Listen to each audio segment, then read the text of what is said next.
नमस्कार, बहुत स्वागत आप सभी का। आप देख रहे हैं आपकी बात छत्तीसगढ़ में। हूं अभिलाष मिश्रा। छत्तीसगढ़ में साय सरकार के खिलाफ पहला अविश्वास प्रस्ताव जो है वो लाया गया।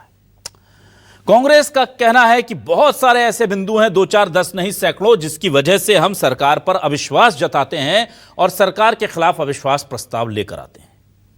सरकार ने, बीजेपी ने, मंत्रियों ने इसे स्वीकार करते हुए कहा कि करिए चर्चा, हम अपनी 2.5 साल की उपलब्धियां गिनाएंगे। फील्डिंग आपने सेट की है। ओपी चौधरी कह रहे हैं कि फील्डिंग तो कांग्रेस ने सेट की है, पर चौके छक्के हम लगाएंगे। हम सदन में बताएंगे जनता को कि हमने 2.5 सालों में क्या क्या किया है इस प्रदेश के लिए। कांग्रेस कह रही है कि हम उन्हें बेनकाब कर देंगे, उनसे बात करेंगे युवाओं पर, महिलाओं पर, शिक्षा पर, स्वास्थ्य पर, सड़क पर, अपराध पर। तो क्या वाकई में ये जो अविश्वास प्रस्ताव है ये जनता के लिए कोई काम आ पाएगा? सरकार पर कोई दबाव बनेगा या विपक्ष का ये अविश्वास प्रस्ताव उस पर उल्टा पड़ेगा? इसी पर करते हैं आज आपकी बात।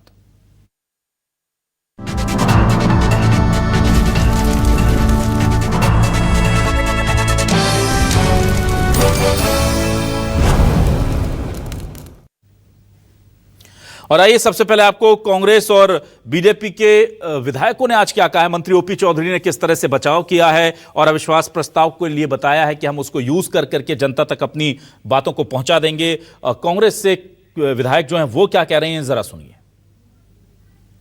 पार्टी की सरकार को 136 सप्ताह हो गए हैं और हम लोग 136 बिंदुओं पे अविश्वास प्रस्ताव लाए हैं। 2.5 साल हो गए हैं भारतीय जनता पार्टी की सरकार को, लेकिन 2.5 साल में इन्होंने एक भी ऐसा योजना लाया ही नहीं है। जबकि माननीय भूपेश बघेल जी की सरकार की इन लोग बातें कर रहे हैं कि माननीय भूपेश बघेल जी की सरकार में गोधन न्याय योजना में क्या हुआ, रीपा में क्या हुआ, ओलंपिक गेम में क्या हुआ, बहुत सारी बातें कर रहे हैं, लेकिन अपनी सरकार की एक भी बातें इन लोग नहीं कर रहे हैं। इस बात को मैंने अजय चंद्राकर जी से कहा कि आप अपनी सरकार की बात कीजिए कि आपकी सरकार ने 2.5 साल में क्या किया, लेकिन उनके पास कुछ भी नहीं है, क्योंकि 2.5 साल में भारतीय जनता पार्टी की सरकार कोई भी ऐसा काम नहीं की है जिसकी सराहना की जाए।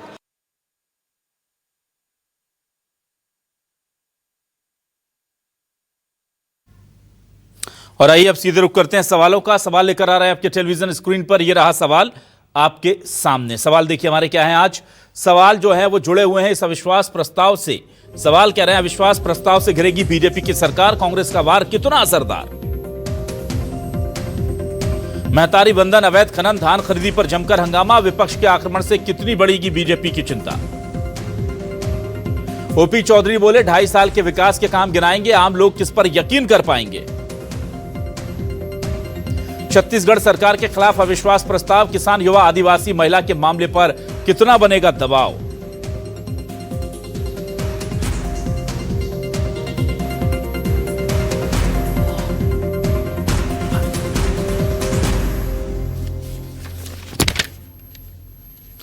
आइए सीधे रुक करूंगा अपने खास मेहमानों का। मेरे साथ इस वक्त कांग्रेस से वरिष्ठ नेता प्रवक्ता अभय नारायण राय साहब जुड़ गए, उनका स्वागत करता हूं। वरिष्ठ पत्रकार रामावतार तिवारी जी ने हमें ज्वाइन किया, उनका स्वागत करता हूं। अभय नारायण राय साहब, 136 सप्ताह, 136 बिंदु, लगभग हर मुद्दे पर आपने घेरने की कोशिश की है, पर ओपी चौधरी साहब तो कह रहे हैं कि हम तो चौके छक्के लगा देंगे, फील्डिंग आपने सेट की है। क्या कहेंगे आप?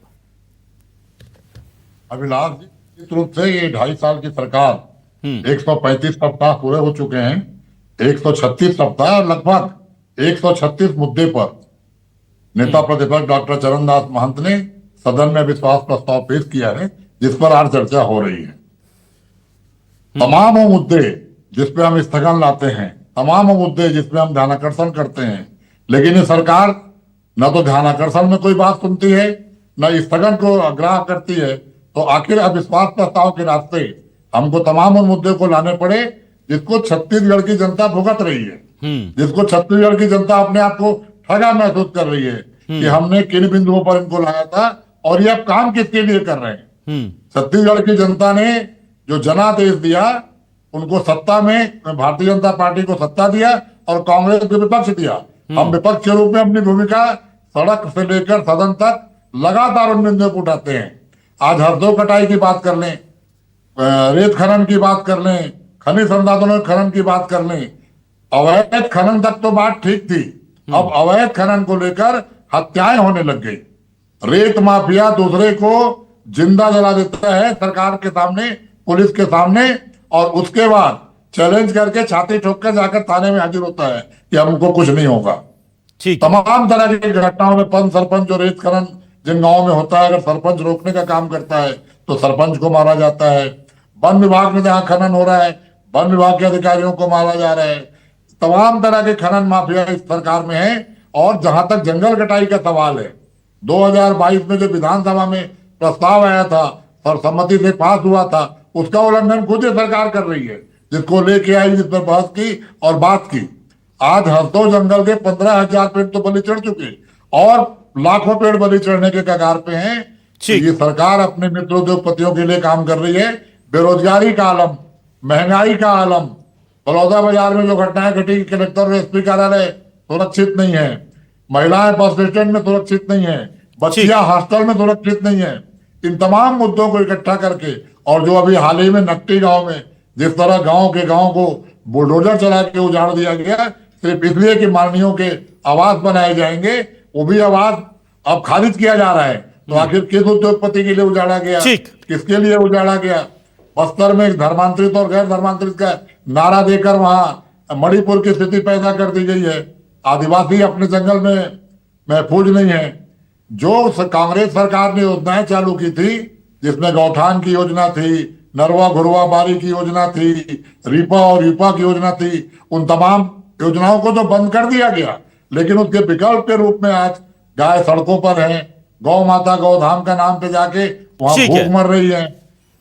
जो वनोपज थे, जो बस्तर में वनोपज मिलते थे, 65 वनोपज भूपेश सरकार खरीदती थी। आज 4 से 5 वनोपज भी एमएसपी पे खरीदने के सरकार तैयार नहीं है। नक्सलवाद के बाद बस्तर का क्या होगा, उस रोड मैप की बहुत चिंता है कि आखिर बस्तर में किसके लिए नक्सलवाद खात्मा सुकून मिलेगा, उद्योगपति को मिलेगा या बस्तर के वासियों को मिलेगा। एक एक पॉइंट पे बहुत गहन चर्चा होगी और छत्तीसगढ़ की जनता उन बिंदुओं को देखेगी कि विपक्ष के रूप में हम सजग प्रहरी बनकर सरकार से सवाल कर रहे हैं और सरकार जवाब से भाग रही है। चलिए ठीक है, मेरे साथ श्रीचंद सुंदरानी जी जुड़ गए हैं, बीजेपी से वरिष्ठ नेता, उनसे भी मैं बात करता हूं। सुंदरानी जी, बहुत सारे गंभीर विषय लेकर के देखिए कांग्रेस कह रही है कि हम आए हैं, 136 बिंदु हैं, युवा महिला कौन तो छोड़ दिया उन्होंने, सब तो ले लिए सर। और आज ही लक्ष्मी राजवाड़े जी ने जानकारी दी है कि कितने लोगों के नाम महतारी बंधन से कट गए और वो मान रही है कि हाँ पोर्टल हम नहीं खोल रहे हैं। अच्छा, आप तो प्रकृति के नियमों को भी चुनौती दे रहे हैं कि लोग जो हैं वो बूढ़े होकर के मर जा रहे हैं, उनके नाम कट जा रहे हैं, पर जो नीचे वाला है वो बेचारा 17-18 साल का, वो महतारी बंधन में आ नहीं सकता, उसकी उम्र रोक दी आप लोगों ने।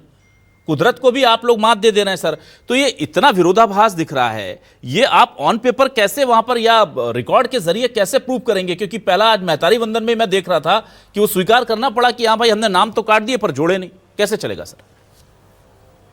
देखिए अभिलाष जी, निश्चित रूप से आज एक ऐसे विषय पे हम चर्चा कर रहे हैं, अविश्वास प्रस्ताव सदन में है। और मैं अभय नारायण जी को सुन रहा था, आज कुछ बदले नजर आ रहे हैं। अभय नारायण जी बड़े सच्चे और सरल आदमी है, लेकिन ये झूठ का पुलिंदा पढ़ते रहे, यहाँ पे मुझे बड़ा आश्चर्य हो रहा है अभय नारायण जी के ऊपर। बड़े सज्जन व्यक्ति हैं। निश्चित रूप से सरकार में जो होता है, छोटी मोटी खामियां भी आ जाती, कुछ गलतियां भी होती है, लेकिन निरंतर गलती को स्वीकार करना, लक्ष्मी राजवाड़े जी ने विधानसभा में स्वीकार किया, जो त्रुटि हुई है उसको स्वीकार किया। लेकिन जो व्यक्ति से गलती होती है, जहां त्रुटि होती है, और उसको स्वीकार करने से ही वो सारी समस्या का समाधान हो जाता है और वो सुधारने का अवसर भी मिलता है। हमारी सरकार प्रदेश में काम कर रही है। 136 बिंदु का इन्होंने आरोप पत्र, इन्होंने 4 लोग एसी रूम में बैठ के जो दिमाग में आया वो भर के दे दिया। ये विरोध करने का इनको अधिकार नहीं है, तो सिर्फ केंद्र में राहुल गांधी को और खड़गे जी, सोनिया जी को दिखाने के लिए कि हम कुछ विपक्ष में रहकर कर रहे हैं, वरना इनका कोई न संघर्ष का मादा है, न संघर्ष करने की स्थिति है, और न ही इनके पास सही तरीके से मुद्दे हैं। रहा सवाल ये, आज विष्णुदेव साय सरकार के खिलाफ आरोपों की झड़ी लगा रहे हैं, जिन आरोपों में कोई दम नहीं है। निश्चित रूप से झूठ का पुलिंदा इन्होंने विधानसभा में रखा है, सिर्फ ये संदेश देना चाहते हैं कि हम इस सरकार के खिलाफ लड़ रहे हैं, इसके अलावा इनका कोई उद्देश्य नहीं है। रहा सवाल विष्णुदेव साय जी की सरकार 3.25 साल लगभग होने को जा रहे हैं। आज प्रदेश में जो तेज गति से विकास हो रहा है, अब ये नक्सलवाद समाप्त हुआ, उस पे प्रश्न अभय नारायण जी खड़ा करने की किसके लिए नक्सलवाद समाप्त हुआ? अरे पूरे छत्तीसगढ़ के लिए शांति का टापू बन गया है अभी। और कहीं ना कहीं ये नक्सलवाद पे जो हजारों करोड़ रुपया खर्च होता था, वो अब खर्च नहीं होगा, वो विकास में खर्चा होगा। आज पर्यटन स्थल बस्तर बनेगा, छत्तीसगढ़ की आय बढ़ेगी, छत्तीसगढ़ में लोगों का आना जाना बढ़ेगा, रोजगार के अवसर बढ़ेंगे, बस्तर हमारा चमन बनेगा। तो ये लगातार काम किया जा रहा है, बस्तर के विकास के लिए प्रोजेक्ट बना रहा है, रोड मैप तैयार किया जा रहा है ताकि बस्तर बहुत सुंदर बने, छत्तीसगढ़ के लिए पर्यटन स्थल हो, बाहर के देश विदेश के लोग बस्तर देखने आए। ये रोड मैप तैयार किया। और अभय नारायण जी जैसे व्यक्ति ये आरोप लगा रहे हैं कि नक्सलवाद किसके लिए समाप्त हुआ है, तो ये नक्सलवाद छत्तीसगढ़ के लिए समाप्त हुआ है, नक्सलवाद बस्तर के लिए समाप्त हुआ है। इनके आरोप निराधार हैं। ये सरकार को कटघरे में खड़ा करना चाहते हैं, लेकिन 5 भागों में बटी हुई कांग्रेस सरकार को कटघरे में नहीं खड़ा कर सकती है, खुद ही कटघरे में खड़े हो जाएंगे।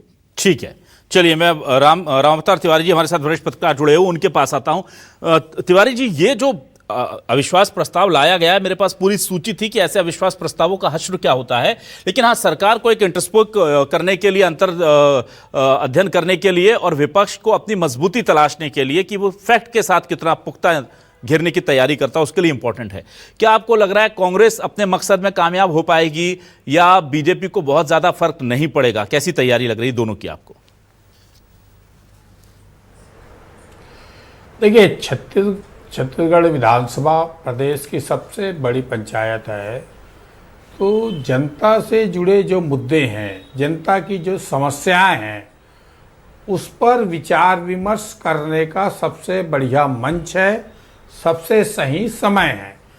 अविश्वास प्रस्ताव विपक्ष का बड़ा हथियार है। इस हथियार के जरिए सरकार पर वो अलग अलग तरीके से 136 बिंदुओं पर उन्होंने जवाब मांगा है, सरकार से हमले किए हैं अलग अलग तरीके से। जैसे छत्तीसगढ़ में बिजली की संकट, बिजली के मूल्य में वृद्धि एक बड़ा समस्या है। आगामी समय जो अब धान की बुआई शुरू हो रही है छत्तीसगढ़ में, आगामी सत्र में किसानों की धान की बराबर खरीदी हो पाएगी, नहीं हो पाएगी, एक बड़ा मुद्दा बना हुआ है। इसी मुद्दे पर विपक्ष ने बड़ा गंभीरता से उठाया है। कानून व्यवस्था का मुद्दा उठाया हुआ है। प्रदेश में नक्सलवाद खत्म हुआ है, उसका विपक्ष ने बधाई भी दिया है, कवासी लखमा ने और बाकी लोगों ने, और कई सवाल भी पूछे हैं कि नक्सलवाद खत्म करने के लिए आपको बधाई, परंतु अब बस्तर का अगला रोड मैप क्या है? ठीक, क्या आप बस्तर के आदिवासियों को वनोपज की कीमत दे पा रहे हैं? ये पूछा है और नहीं देने का आरोप लगाया है। ठीक, बस्तर में पेशा कानून जो लागू होना है, उसको लेकर आरोप सरकार ने लगाया, विपक्ष ने आरोप लगाया है। सरकार ने कहा है कि हम अलग अलग स्तर पर पेशा कानून को लागू करने की प्रक्रिया शुरू कर रहे हैं।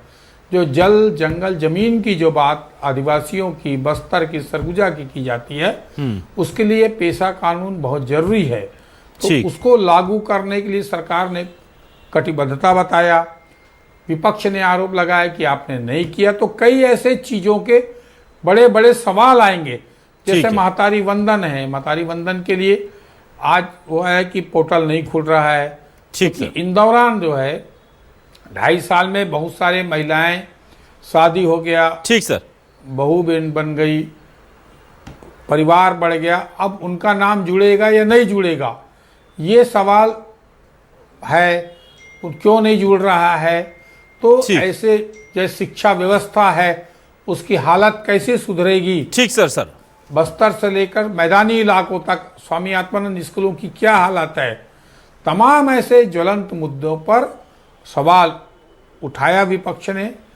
जो विपक्ष का धर्म होता है, विपक्ष के नेताओं का भी भाषण हो रहा है। अभी करीब करीब ठीक सर, 10 लोगों का ही भाषण हुआ है। आज अभी तो रात लंबा चलेगा ये। 2 बजे 3 बजे तक चर्चा होने की संभावना है।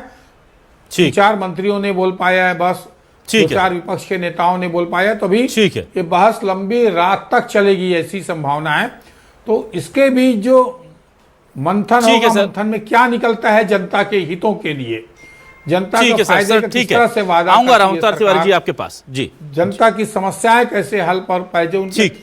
जैसा पेयजल संकट, तिवारी जी को लगता है आवाज नल पहुंच जन रही है कि नहीं? योजना, देखिए। नल जन योजना की हालत क्या है, ये विपक्ष ने पूछा है। ठीक है, ये सत्ता पक्ष बता रहा है कि किस तरह से पानी, ठीक है तिवारी जी, आप जो मुझे सुन पानी पा रहे हैं? आएगा। एक लोगों को सपना था घर घर पानी तिवारी जी पहुंचेगा। को तक लगता है मेरी उसकी आवाज क्या नहीं पहुंच हालत रही है। उसमें कितना पैसा खर्च हुआ है। ठीक है, प्रधानमंत्री पीसीआर तिवारी जी तक मेरी आवाज प्लीज पहुंचाइएगा। आवास योजना रामअवतार की तिवारी हालत जी मुझे क्या नहीं है? सुन पा रहे हैं। तो वो प्रधानमंत्री आवास योजना ठीक है, की ठीक है, हालत तिवारी अच्छी जी। है, ये बताने की कोशिश ठीक है, की संपर्क कि लगता है जैसा टूट गया है, थोड़ा सा पिछले साल ऑडियो डाउन करेंगे उनका प्लीज। मैं जल्दी से आ जाता हूं इधर, जल्दी से अभय नारायण राय साहब आपके पास आता हूं। अभय नारायण राय साहब, क्या आपको लगता है कि इस पूरे अविश्वास प्रस्ताव के जरिए जनता तक आप अपना मैसेज कन्वे कर पाएंगे और उनके मुद्दों को उठा पाएंगे, क्योंकि यह माना जा रहा है कि तैयारी पूरी है उधर सरकार की तरफ से भी? निश्चित रूप से विलास जी, मैंने कहा कि जिन बातों को हम स्थगन के माध्यम से लाना चाहते थे और स्थगन नहीं मिलता था, अग्राह्य होता था, उन तमाम बिंदुओं को हम ले आए हैं। और जिस तरह इन्होंने कृषि को 2047 के विजन की बात करते हैं विष्णुदेव साय मुख्यमंत्री जी और उनके मंत्री जी, लेकिन आज किसानों की स्थिति कहाँ खड़ी है? उनको डीएपी नहीं मिल रहा है, उनको यूरिया नहीं मिल रहा है, उनको डीजल नहीं मिल रहा है कि खेती बाड़ी करें, और तमाम तरह की परेशानियों से किसान 2 लाख किसान अपने धान नहीं बेच पाए। उन तमाम बिंदुओं को हमने इसमें उठाया है। बेरोजगारों को, और विशेषकर जो पंचायत क्षेत्र का काम है, जिला ठीक। पंचायतें ठीक। और जनपद पंचायतों के पास फंड नहीं है। फंड है तो भाजपा के साथ दुरुपयोग हो रहा है। ठीक आप है। सरपंच, जनपद पंचायत, जिला पंचायत और पंचायत मंत्री की ओर देख रहे हैं, और पंचायत मंत्री दिन भर बस्तर में रहते हैं, ठीक पूरे है। टाइम वो दिल्ली में रहते हैं, पूरे टाइम वो बंगाल के चुनाव में जाते हैं। पंचायत मंत्री को सरपंचों की बात सुनने की फुर्सत नहीं है। पंचायत अधिनियम के तहत जो उनको अधिकार है उसका पालन कराने के लिए कोई काम नहीं हो रहा है। तो और दूसरी बात, जो मंत्री जवाब देते हैं वो 2.5 साल पे 135 सप्ताह पे बात नहीं करते, वो केवल पिछले 5 साल पे बात करते हैं, ठीक है। जिसका जनता फैसला कर चुकी है। पिछले 5 साल का कोरोना का बात करना है तो उन ठीक, ठीक। योजनाओं का बात करो जिनको बंद ठीक है सर। करने से ठीक आज सर। जनता को परेशानी हो रही है। ठीक है, सृजन सुंदरानी जी, ये देखिए 2.5 साल बाद अब कहा जाता है कि आपका हनीमून पीरियड ओवर हो गया और अब डिलीवरी की बात करनी होगी। अब आपको तथ्य रखने होंगे, आपको डेटा रखना होगा और बताना होगा कि कैसे प्रदेश का विकास हुआ है। इसके लिए क्या तैयारियां आप लोगों ने की है? और महिला अपराध को लेकर के बार बार आपको घेरते रहते हैं, कानून व्यवस्था को लेकर के घेरा जाता है, कुछ ऐसे भी एस्पेक्ट हैं जहां पर हमको लगता है कि शायद स्थितियां पहले जितनी अच्छी नहीं रही हैं। स्वास्थ्य का सेक्टर है, इंफ्रास्ट्रक्चर का सेक्टर है, वहां पर आपने अच्छा काम जो है उसको दिखाना होगा। तो क्या ये जो डेटा है ये तैयार है पब्लिक प्लेटफॉर्म पर आने के लिए और सदन के जरिए?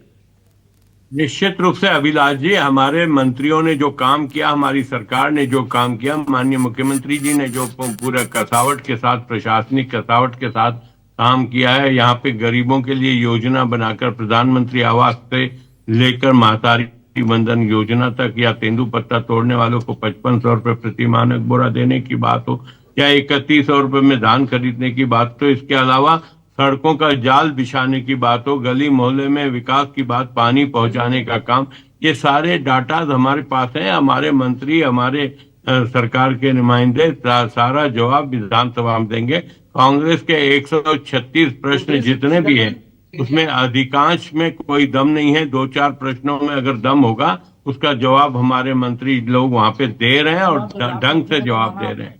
ठीक है, चलिए मैं जल्दी से आ जाता हूं रामअवतार तिवारी जी के पास। रामअवतार तिवारी जी, आप मुझे सुन पा रहे हैं सर? अभय नारायण जी, हम तो स्वीकार करते हैं हर चीज को। हाँ, सुन रहा हूँ, सुन जी, रहा हूँ। जी। आपको तिवारी धन्यवाद जी। दे रहा हूं, कम से कम 136 में 4 बिंदुओं को आपने माना। नहीं, एक तो आज मेरा तो 132 को भी मान लेगी। ना, एक तो आज मेरा पैनल बहुत ही सौम्य है और बहुत अच्छे वरिष्ठता के साथ साथ आप तीनों ही लोग बहुत सहृदय भी हैं। रामअवतार तिवारी जी, सर समय बिल्कुल कम बचा है, मैं 1-1.5 मिनट में आपसे कंक्लूजन चाहूंगा। मुझे ये बताइए सर, इस अविश्वास प्रस्ताव का फायदा आपको क्या लगता है किससे होगा? बीजेपी को या कांग्रेस को? कांग्रेस एक्सपोज कर पाएगी सरकार को, या फिर बीजेपी कांग्रेस के दावों की हवा निकालकर इसे एज अ प्लेटफॉर्म यूज कर लेगी अपने काम के गुणगान के लिए? देखिए, जो अविश्वास प्रस्ताव जब भी आते हैं तो अविश्वास प्रस्ताव में जो विपक्ष है वो सरकार को एक्सपोज करने की कोशिश हर तरीके से करती है कि किस तरह से प्रशासन चल रहा है, किस तरह से राजनीति चल रहा है, किस तरह के जो मोदी की गारंटी में क्या है, कितना पूरा हुआ है, जनता के हितों में फैसला क्या हुआ है, क्या क्या चीज की वृद्धि हो, किस तरह की परेशानी जारी है। ये तमाम मुद्दे जब प्रशासनिक अधिकारी बैठे हैं, मंत्री बैठे हैं, तो उन सबके सामने बहस हो रही है। तो ये बहस सरकार के सामने आईना दिखाएंगे। शहर अगर कमजोरी होगी सरकार की, उसमें दुरुस्ती का भी अवसर मिलेगा सरकार को। और विपक्ष का जो धर्म है कि वो उसको कटघरे में खड़ा करना है, वो कटघरे में खड़ा कर रहा है। तो एक अच्छी बहस हो रही है, स्वस्थ बहस हो रही है कई मुद्दों पे। ठीक सर। हालांकि कई लोग जो अब पुरानी सरकार है, भूपेश सरकार है, वो अभी तक वो भूपेश सरकार की अब बात नहीं हो रही। अब जनता जो है विष्णुदेव सरकार भाजपा को बड़े विश्वास के साथ जनमत दे दी है। वो किस तरह का परिवर्तन ला रही है आम जनता के हितों में, ये देखने लायक बात होगा।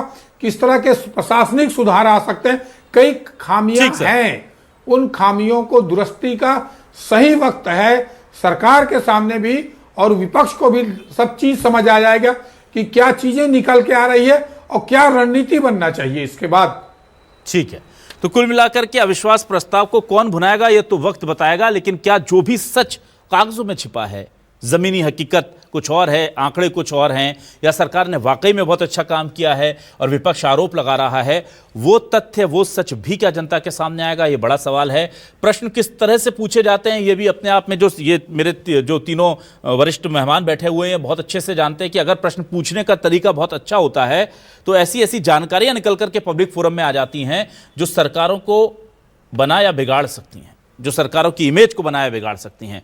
तो कांग्रेस ने क्या उन तैयारियों के साथ सवाल लगाए थे, और क्या वो तथ्य लेकर के बहुत महीनता से जनता के बीच में वो कांग्रेस जा पाएगी, या बीजेपी एक बार फिर यहां पर, जाहिर सी बात है नंबर गेम में तो बीजेपी बहुत कंफर्टेबल है, तो वो तो दिक्कत नहीं है, पर अविश्वास प्रस्ताव आया है, पहली बार आया है साय सरकार के खिलाफ, तो देखना दिलचस्प होगा कि इसका अंजाम क्या होगा। बहुत शुक्रिया श्रीचंद सुंदरानी जी, अभय नारायण राय साहब और राम अवतार तिवारी जी हमारे साथ जुड़ने के लिए, इस डिबेट का हिस्सा बनने के लिए तमाम दर्शकों का शुक्रिया। नमस्कार।